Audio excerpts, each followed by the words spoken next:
Well, my brothers and sisters, I'm doing this video as an encouragement.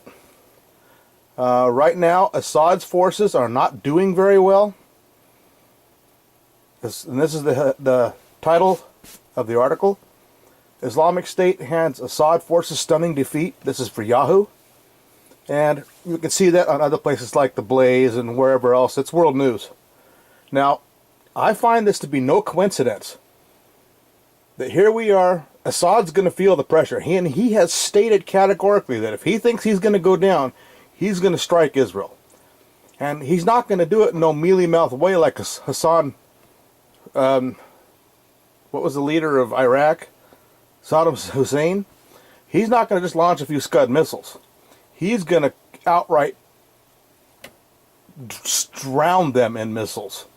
He has to attack them in such a way so big, so ferocious that Israel has to respond. And that is his hope. He has to get them to respond. If he can get Israel to enter this war, then you can bet that the jihadist forces are going to go against Israel. That's their stated goal also. See you in Jerusalem. Well, we are coming up on the Feast of Pentecost, May 24th and 5th. They don't know which day. And this very well could be the rapture moment we've been looking for. Is it? I don't know.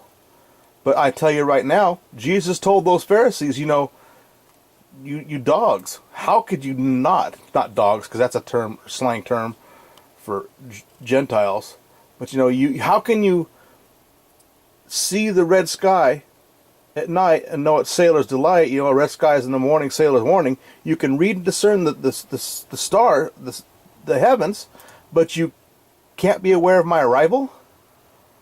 And that's what they get for following the Talmud instead of the Torah.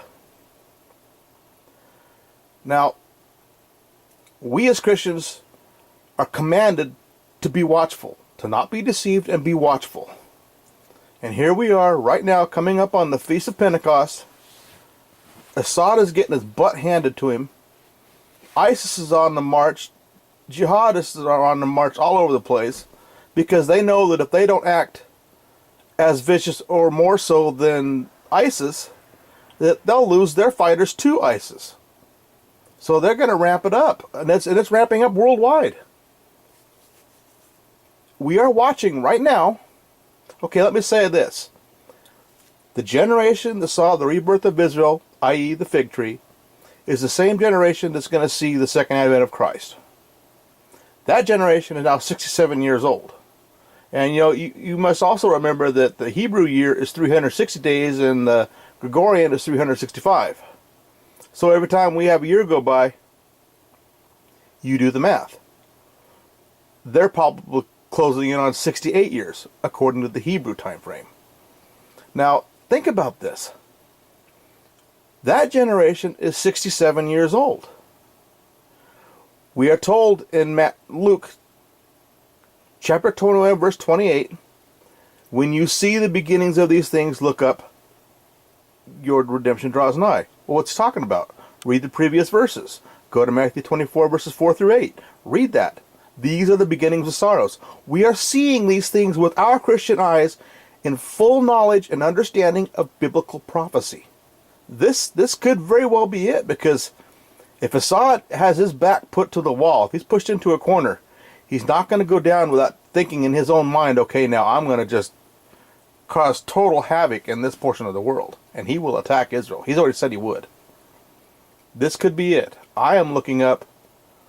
Will the rapture happen? I don't know. I would sure hope so, because I am ready to go home.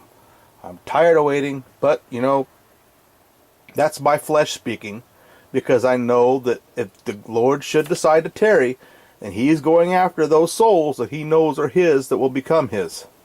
So that's our prayer, that's our effort. So we have to be about our Father's business today. Every day wake up in the morning with the thought of telling someone about Jesus. Stand for the faith. Alright, thank you guys. Love you. Bye.